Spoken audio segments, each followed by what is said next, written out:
1250. No clean clothes. The filthy life of wearing only one tunic.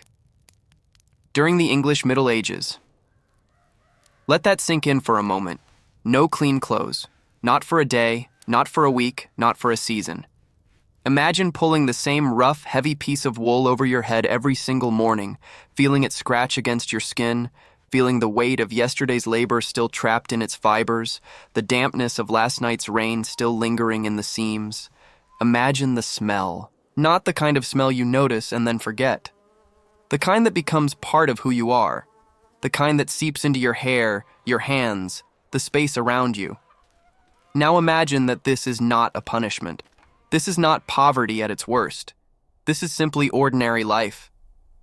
This is England in the year 1250, and for a young man named Edmund of Aston, this is the only world he has ever known.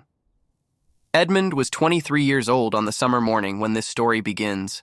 He stood at the edge of a barley field that stretched out before him like a dull golden carpet, bending under a gray sky that threatened rain but never quite delivered. He wiped his forehead with the back of his hand and felt the coarse wool of his sleeve drag across his skin. That sleeve had been mended 4 times. The first time by his mother, with careful, even stitches.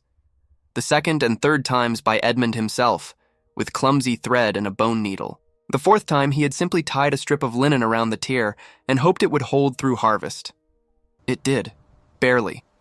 Edmund lived in a village called Aston, a cluster of about 40 homes made of timber, wattle, and daub, roofed with thatch that leaked when the wind blew from the east.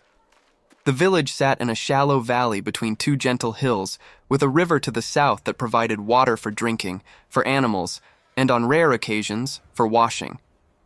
The nearest town of any real size was Thornbury, a half-day's walk to the west. The nearest castle belonged to Lord Godfrey de Marsh, a man Edmund had seen exactly twice in his life, both times from a distance, both times mounted on a horse that was better fed than anyone in the village. Edmund was a tenant farmer.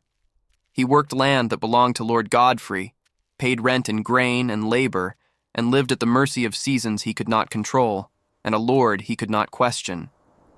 His father, a man named Aldrich, had worked the same land before him, and Aldrich's father before that. The cycle was unbroken and seemingly unbreakable. Aldrich had died 2 winters past, taken by a fever that swept through Aston like an invisible tide.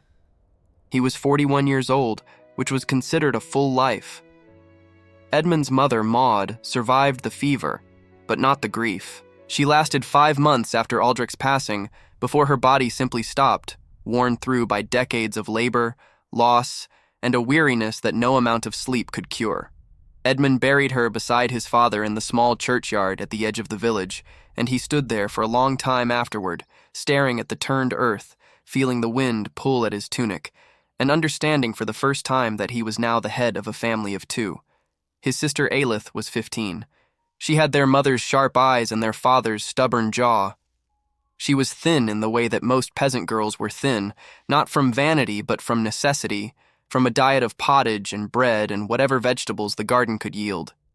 She worked as hard as Edmund, tending the small vegetable plot behind their home, feeding the 2 chickens they owned, mending what could be mended, and keeping the hearth fire alive through the long nights.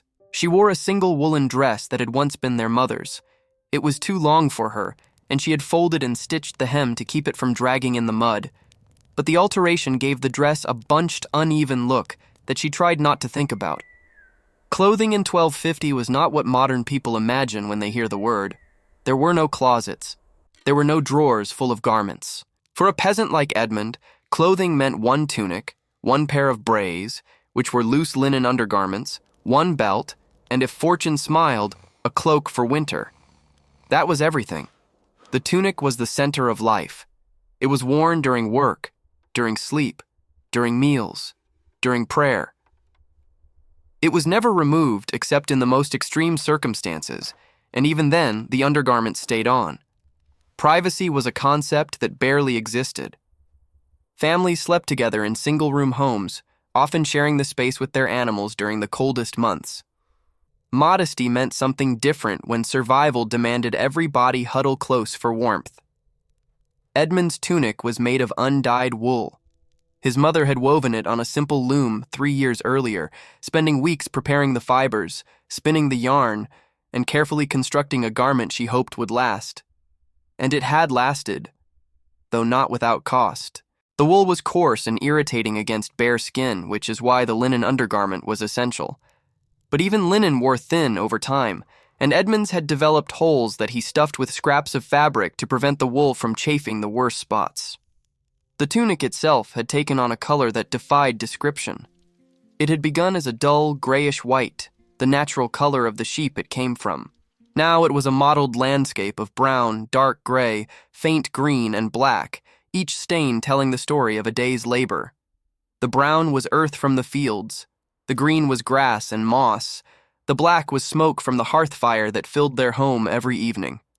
And beneath all of it, woven into every fiber, was the persistent, layered scent of a human body that had not been properly bathed in months. Confira se já é inscrito neste canal. We do not just tell you about history. We put you inside it. We make you feel the wool on your skin, the mud under your feet, the weight of a life most people have forgotten ever existed.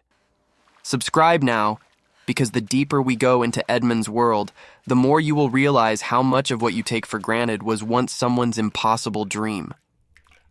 Washing in medieval England was nothing like what that word means today. There was no running water, no heated bath, no soap as we know it. The river was the primary source of water for everything, and carrying it back to the village was labor in itself. Women and children typically handled this task, hauling wooden buckets along muddy paths, often multiple times a day. The water was used first for drinking, then for cooking, then for animals. Washing the body or clothing came last, if it came at all. Soap was a luxury that most peasants encountered rarely. It was made by combining animal fat, usually from pigs or cattle, with ash lye, a caustic solution created by filtering water through wood ash. The process was time-consuming, and the ingredients were valuable. Animal fat was more useful as food or fuel for tallow candles. Ash was needed for other purposes. A peasant family might produce a small quantity of soap once or twice a year, and it was hoarded carefully, used only when illness struck and a body needed scrubbing, or when a garment had become so saturated with filth that it posed a genuine risk of skin disease. Edmund could remember the last time he had truly washed his tunic. It was in the spring, nearly 5 months ago. Aelith had heated water over the fire, and they had scrubbed the garment together, using a small piece of ash soap and a flat stone by the river. The process took the better part of an afternoon, and when they finished, the tunic was merely damp and slightly less offensive rather than truly clean. They draped it over a fence to dry, and Edmund spent the rest of the day in his undergarments, feeling exposed and oddly vulnerable. When he put the tunic back on the next morning, it was stiff from drying and the wool had shrunk slightly, making the sleeves right up above his wrists. Within a week, the familiar smell had returned, and the tunic once again bore the marks of daily life. The people of Aston did not discuss smell. It was not a topic of conversation any more than breathing was. Everyone carried the same invisible cloud of body odor, smoke, earth, and animal. The only time smell became notable was when someone fell seriously ill, because the scent of a sick body was different, sharper, more acidic, and it served as a warning to others. Or when a traveler arrived from outside the village, carrying different smells that momentarily disrupted the familiar background. Edmund recalled a merchant who had passed through Aston the previous autumn, a man from London who dealt in spices and small metalwork. The merchant had wrinkled his nose upon entering the village, a gesture that did not go unnoticed by the residents. But even the merchant himself was far from clean by modern standards. He simply smelled different, carrying the scents of city smoke, horse, and the faint exotic traces of the goods he traded. The true crisis of clothing in Edmund's world was not smell. It was durability. A tunic was expected to last years, sometimes a decade or more. When it began to fail, there was no simple replacement. New clothing required raw materials, labor, and time, all of which were desperately scarce. Edmund had watched his neighbor Godwin go through a period of genuine suffering when his tunic finally gave way during the previous winter. The garment had been so thoroughly patched and repaired that there was more patch than original fabric, and one cold December morning, it simply fell apart during the walk to the fields. Godwin spent 3 weeks wearing only his cloak and undergarments, enduring the bitter cold and the awkward glances of villagers who sympathized but could offer little help. Eventually, a widow named Berta gave Godwin a tunic that had belonged to her late husband. Godwin accepted it with a mixture of gratitude and discomfort. The tunic smelled of a man who had been gone for months, and wearing a dead man's clothing carried a superstitious weight that Godwin tried to ignore. But he wore it. He had no choice. Edmund thought about Godwin often as he inspected his own tunic each evening by the dim light of the hearth. He would run his fingers along the seams, checking for weakness, pressing the fabric to see how thin it had become. The elbows were nearly transparent. The collar had been reinforced twice. The back had a long diagonal patch where Edmund had caught the fabric on a fence post during harvest. Each repair bought time, but Edmund knew that time was running out. His tunic was dying, slowly and inevitably, and when it finally went, he would face the same desperate scramble that Godwin had endured.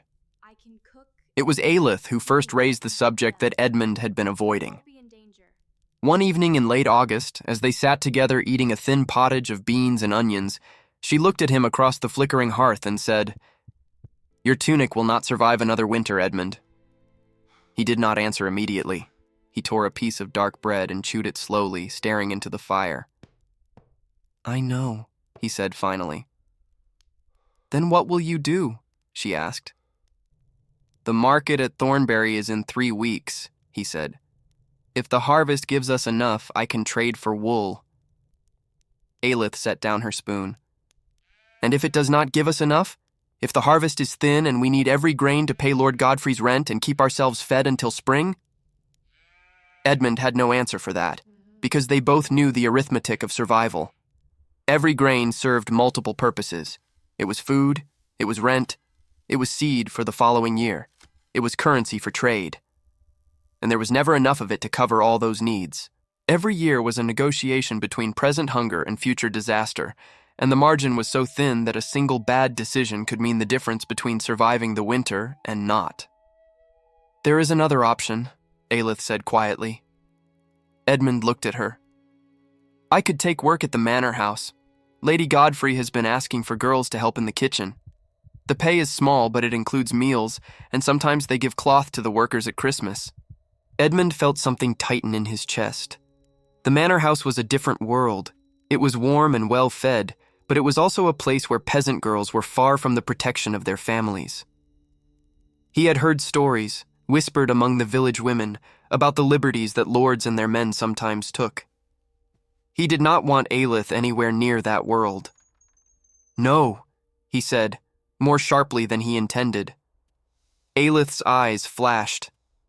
"You do not get to decide for me, Edmund. I am not a child. I know you are not a child. That is exactly why I do not want you there." The words hung between them, heavy with implication. Aelith understood what he meant. She looked away, and for a long moment, the only sound was the crackling of the fire and the distant bleating of a neighbor's sheep. "Then find another way," she said softly. "But find it soon." The harvest came in mid-September, and it was modest. Not a failure, but not generous. Edmund calculated and recalculated, measuring grain against need, trying to find a surplus that barely existed. In the end, he managed to set aside a small sack, perhaps enough to trade for a partial bolt of wool. It was not enough for 2 garments. It might be enough for 1. And that meant a choice. A new tunic for himself, the one who worked the fields, who needed protection from cold and rain and the constant friction of labor.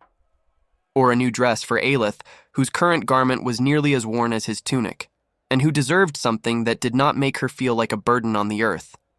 If you are watching this and you already know what Edmund is going to choose, drop a comment right now. Tell us, "I would have done the same." Because this moment, this impossible choice between yourself and someone you love, is what makes this story timeless. Edmund left for Thornbury before dawn on a Tuesday morning. The air was cold and sharp, carrying the first real bite of autumn. Mist hung low over the fields, turning the familiar landscape into something ghostly and strange. He carried the sack of grain on his shoulder and walked with the steady, unhurried pace of a man accustomed to covering long distances on foot. His leather foot wrappings were damp within minutes from the wet grass, and by the time he reached the main road, his feet were numb. The walk took nearly 4 hours. He passed through 2 other villages, each one a mirror of Aston, the same timber houses, the same muddy lanes, the same thin smoke rising from thatched roofs. He passed a group of pilgrims heading south, their cloaks marked with crude crosses stitched in red thread. He passed a cart loaded with barrels of ale, pulled by an ox that looked almost as tired as Edmund felt. And he passed a gallows at the crossroads outside Thornbury, where a wooden cage hung empty but ominous, a reminder of the Lord's justice and the price of stepping out of line. Thornbury's market was already bustling when Edmund arrived. Stalls lined the main street, selling everything from livestock to pottery to bolts of fabric in colors that seemed impossibly vivid to someone accustomed to the muted tones of peasant life. There was blue dyed with woad, red dyed with madder root, and a deep golden yellow that came from weld. These colors were expensive. They were meant for merchants, minor nobles, and wealthy townspeople. Edmund did not even pause to look at them. He walked directly to the section of the market where the wool traders gathered, their stalls piled with raw fleece, spun yarn, and rough bolts of undyed fabric. He found a trader, a heavy-set man from the north with weathered hands and a voice that carried over the crowd like a bell. Edmund placed his sack of grain on the table and stated his need. The trader examined the grain carefully, running it through his fingers, sniffing it, checking for mold or weevil damage. "This is fair grain," the trader said, "but it is not much." "I know," Edmund replied. "I need enough wool for one dress, a simple one." The trader raised an eyebrow. "For your wife?" "My sister." The trader studied Edmund for a moment, taking in the patched tunic, the worn foot wrappings, the lean face of a man who had known hunger more often than plenty. Then he reached beneath his stall and pulled out a half-bolt of gray wool. "There is a flaw in the weave," he said, pointing to a section where the threads were uneven. "I cannot sell it for full price. Your grain will cover it." Edmund hesitated. He touched the wool, feeling its weight and texture. It was coarse, but no coarser than what his mother had woven. It was sturdy. It would last. And it was enough for one dress, but not for one dress and one tunic. He looked at the trader. "Is there anything else? Anything cheaper that I could add for a second garment?" The trader shook his head. "Not at that price. You would need twice what you brought." Edmund stood there for a long moment, his hand resting on the wool, his mind turning through calculations that always ended the same way. Then he pushed the sack of grain across the table and took the wool. The walk home was slower. The wool was heavier than the grain had been, and the afternoon sun, weak as it was, made Edmund sweat beneath his aging tunic. He stopped once by a stream to drink and to rest his shoulders, sitting on a mossy stone and staring at the water as it moved past. He thought about his father, who had worn the same tunic for 7 years before it finally fell apart. He thought about his mother, who had spent weeks at the loom creating the garment he now wore, her hands moving with a patience and precision that Edmund could only admire but never replicate. He thought about what it meant to choose someone else over yourself, not in a grand, heroic way, but in the small, quiet way that no one would ever see or celebrate. When Edmund returned to Aston, the sun was beginning to set behind the western hills, painting the sky in shades of orange and pale purple. Smoke rose from the village chimneys in thin gray columns, and the smell of evening fires and cooking pottage drifted through the air. He found Aelith in the garden behind their home, pulling the last of the autumn onions from the dark soil. She looked up as he approached, and her eyes went immediately to the bundle on his shoulder. "What is that?" she asked. He did not answer with words. He simply walked to her, knelt down on the damp earth and placed the wool in her hands. Aelith looked at the fabric, then at Edmund, then at the fabric again. She unfolded it slowly, running her fingers along the weave, feeling its weight, its density, the slight irregularity where the flaw ran through the threads. "Edmund," she said, "this is enough for a dress." "I know. But what about your tunic? It is falling apart. It will hold a while longer. It will not hold through winter. Then I will patch it again." Aelith stood up, still holding the wool against her chest. Her eyes were bright in the fading light, and there was something in her expression that Edmund could not quite name. It was not quite gratitude. It was something deeper, something that included pain and love, and the fierce, stubborn pride of someone who understood exactly what had been sacrificed for her sake. "I will make it last, Edmund," she said. "I promise you, I will make it last longer than anything Mother ever made." He believed her, not because the promise was realistic, but because it was sincere, and in a world where so little could be controlled, sincerity was the only currency that never lost its value. Over the following weeks, Aelith worked on the dress whenever her other duties allowed. She cut the fabric carefully, using a pattern she had memorized from watching their mother. She stitched with a bone needle and thread made from sheep sinew, each stitch placed with deliberate care. Edmund would come home from the fields in the evening and find her sitting by the hearth, the gray fabric draped across her lap, her fingers moving steadily in the firelight.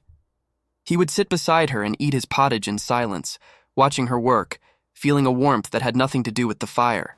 When the dress was finished, Aelith tried it on in the quiet of their home, standing in the center of the room while Edmund sat on the bench and looked at her. It was a simple garment, gray and unadorned, with a straight cut and a hem that fell just above her ankles. There was no embroidery, no decoration, no color beyond the natural shade of the wool. But it fit her well, and it was whole, and it was hers. She stood a little straighter in it. She moved a little more freely.